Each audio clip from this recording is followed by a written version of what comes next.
যিদৰে প্ৰকৃতিয়ে ৰূপ সলাইছে তাৰ সমান্তৰালভাৱে অসমীয়া ৰাইজ সাজু হৈছে হেঁপাহৰ ৰঙালী বিহুক আদৰাৰ বাবে। তাৰ সমান্তৰালকৈ বিভিন্ন ঠাইত আয়োজন কৰা হৈছে ৰঙালী বিহুৰ কৰ্মশালা। মই কেমেৰা সহযোগীক প্ৰথমে পৰিৱেশ দেখুৱাবলৈ অনুৰোধ জনাইছোঁ। মই বৰ্তমান উপস্থিত আছোঁ মুকালমুৱাৰ দৰংগীপাৰাত বৰহমথুৰি কলা কেন্দ্ৰৰ উদ্যোগত আৰু উদীয়মান যুৱক গোষ্ঠী দৰংগীপাৰাৰ সহযোগত দ্বিতীয় বাৰ্ষিক বিহু নাচৰ কৰ্মশালা মুখ্য প্ৰশিক্ষক ভাস্বতী কলিতাৰ নেতৃত্বত এইদৰে প্ৰায় শতাধিক বিহুৱতী এইদৰে বিহু নাচ কৰ্মশালাত অংশগ্ৰহণ কৰা দেখিবলৈ পোৱা গৈছে। মই কেমেৰা সহযোগীক কিছু পৰিৱেশ দেখুৱাবলৈ অনুৰোধ জনাইছোঁ।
ভাস্বতী কলিতা বাইদেউৰ পৰা কিছু কথা জানিবলৈ চেষ্টা কৰিম।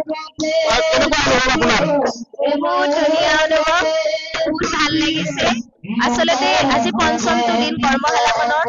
5 দিনতে ইমানখিনি শিকিব পাৰিব বুলি মই ভবাই নাছিলো। যিখিনি দিব পাৰিছো সেইখিনি ল'ব পাৰিছে বহুত ধুনীয়াকে, খুব ভাল লাগিছে। আৰু এনেদৰে সকলোৱে আগুৱাই আহক। বিহুটো আমাৰ, যিহেতু আমি অসমীয়া হয়, বিহু জানিব লাগে সকলোৱে আৰু আমাৰ অসমৰ নাম উজ্বলাই তোলক। এইখিনিয়ে বিচাৰিছো। সময়ত দেখা যায় যে বিভিন্ন ক্ষেত্ৰত বিহুটো বিজতৰীয়াভাৱে উপস্থাপন কৰা হয়।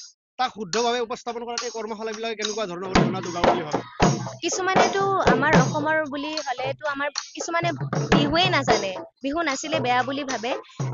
এইবাৰ যিহেতু আমাৰ গিনিছ ৱৰ্ল্ড ৰেকৰ্ডত আমাৰ নামটো উজ্বলিছে, সেইকাৰণে বহুত মানুহে ইয়াত আগুৱাই আহিছে যে মোৰ ছোৱালীজনীও নাচিব পাৰিলে ভাল হ'লহেঁতেন বুলি। এতিয়া এনেদৰে কৰ্মশালাখিনিত সকলো গাৰ্জেণ্টেই ল'ৰা ছোৱালীখিনিক আগুৱাই আনিছে, সেয়ে খুব ভাল লাগিছে। এনেদৰে সকলোৱে আগুৱাই আহক, এইটোৱে বিচাৰিছোঁ।